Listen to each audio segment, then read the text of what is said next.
দেখ তো বাবু, এই মেয়েটাকে তোর পছন্দ হয় কিনা। এ কি মা, এটা তুমি কি বলছো? এটা তো আমাদের মালতী। তুমি আমাকে একটা কাজের মেয়েকে বিয়ে করতে কেন বলছো? হ্যাঁ, কাজের মেয়ে, এতে সমস্যা কোথায়? মালতী তো আমাদের বাড়ির সব কাজকর্ম করতে পারে। সবকিছু পরিষ্কার করা, ঝাড় দেওয়া, ঘর মোছা, বাসন মাজা, আমাদের বাড়ির সব কাজ তো ওই একাই করতে পারে। মা, তোমার মাথা ঠিক আছে তো? তুমি নিজে জানো তুমি কি বলছো? তুমি একবার এটা ভেবে দেখেছো যে আশেপাশের লোকেরা কি বলবে? বাবু, তুই এটা দেখ না, ও কত ভালো, বাড়ির সব কাজকর্ম পারে। আর ও ছোটবেলা থেকেই তো আমাদের এখানে আছে। আমাদের ঘরের কোথায় কি থাকে না থাকে সব ছোটখাটো বিষয়ও জানে।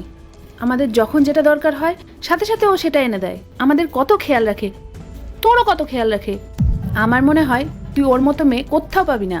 দাঁড়া, আমি তোর মাসিকে ফোন করছি, ও বলছিল দেখতে আসবে। আরে তুমি দাঁড়াও, আমি মাসিকে ফোন করছি। কি হয়েছে তাতে? তুই তো কদিন আগেই আমাকে বলছিলিস যে তোর এমন একজন মেয়ে লাগবে যে তোকে কাজের মেয়ের মতো দেখাশোনা করবে। আচ্ছা দাদা, বিয়েটা কবে করছিস বল? হ্যাঁ বাবু, এবার তো বল, তোর বোন তো জিজ্ঞেস করছে। আমি এমন মেয়ে চাই যে ঘরের সব কাজ করতে পারবে, এমনকি তোমার খেয়ালও রাখবে। মোট কথা বাড়ির সব কাজ করতে পারবে, এমন মেয়ে পেলেই আমি বিয়ে করে নিব। বাবু, মালতীর মধ্যে কোনো কমতি নেই, ও তো একদম তোর মনের মতো।